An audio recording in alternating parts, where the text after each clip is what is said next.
நார்மலாக நம்ம டிசைன் பண்ணும்போது நமக்கு ஐகான்ஸ் வேணும் அப்படின்னா ஐகான் ஃபைண்டர் மாதிரியான வெப்சைட்டுக்கு போயிட்டு நமக்கு வேணுங்கிற ஐக்கானை சர்ச் பண்ணுவோம். சர்ச் பண்ணிட்டு வர்ற ரிசல்ட்ல இருந்து ஒரு ஐக்கானை செலக்ட் பண்ணிட்டு அதை டவுன்லோட் பண்ணி யூஸ் பண்ணுவோம். அதே மாதிரி மெட்டீரியல் ஐகான்ஸ், கூகுள் ஃபாண்ட்ஸோட மெட்டீரியல் ஐகான்ஸு, ஃபெதர் ஐகான்ஸ், இந்த மாதிரி ஒவ்வொரு வெப்சைட்டும் தனித்தனியாக இருக்கு. ஸோ இப்படி ஒவ்வொரு சைட்டாக போய் சர்ச் பண்ணி எடுக்கிறதுக்கு பதிலாக ஒரே இடத்துல இருந்து நீங்கள் இந்த ஐகான் கலெக்ஷன் எல்லாத்தையுமே சர்ச் பண்ணிக்கலாம். அதுக்கான ஒரு வெப்சைட் தான் ஐகோன்ஸ், ICONES. ஐகோன்ஸ்னு கூகுளில் சர்ச் பண்ணீங்கன்னா icons.js.org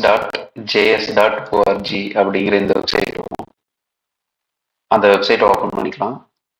ஓப்பன் பண்ணீங்கன்னா உங்களுக்கு லிஸ்ட் ஆஃப் இந்த மாதிரி மெட்டீரியல் ஐகான்ஸ், ஃபெதர் ஐகான்ஸ், இந்த மாதிரி பல ஐகான் செட்ஸ் வந்து இதுக்குள்ள இருக்கும். இதுல சர்ச் இருக்கு. சர்ச்ல போயிட்டு மெட்டா அப்படின்னு நான் சர்ச் பண்றேன். சர்ச் பண்ணிட்டு கீபோர்ட்ல கண்ட்ரோல் அழுத்திட்டு என்டர் அழுத்தினீங்க அப்படின்னா இந்த மாதிரி material icons, icon finder, feather icon, இது மாதிரி எந்தெந்த வெப்சைட்ல இருக்கோ அந்த வெப்சைட்ல இருக்கிற எல்லா வெப்சைட்ல இருந்தும் இந்த மெட்டா ஐகான் லிஸ்ட் வந்து உங்களுக்கு ஷோ ஆகும். அதில் உங்களுக்கு வேணுங்கிற ஐக்கான் நீங்கள் கிளிக் பண்ணிட்டு கீழே பார்த்தீங்கன்னா எஸ்விஜி ஸ்னிப்பட்ஸ் இருக்கும், இல்லை டவுன்லோட் எஸ்விஜி இருக்கும். உங்களுக்கு எஸ்விஜி கிளிக் பண்ணீங்கன்னா அந்த ஐக்கான் வந்து கிளிப் போர்டில் காப்பி ஆகிடும்.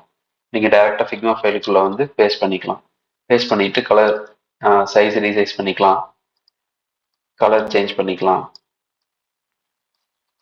ஸோ இந்த மாதிரி ஒர்க் பண்ணிக்கலாம். அதே மாதிரி நீங்கள் டவுன்லோட் பண்ணணும்னு நினச்சாலும் டவுன்லோட் எஸ்விஜி, உங்களுக்கு இந்த மாதிரி பல ஃபார்மேட்ஸ் இருக்கு. டவுன்லோட் எஸ்விஜி கொடுத்தீங்கன்னா டவுன்லோட் ஆயிரும். டவுன்லோட் ஆனதை ட்ராக் பண்ணி உங்கள் ஃபிக்மா ஃபைலுக்குள்ள விட்டு நீங்கள் யூஸ் பண்ணிக்கலாம்.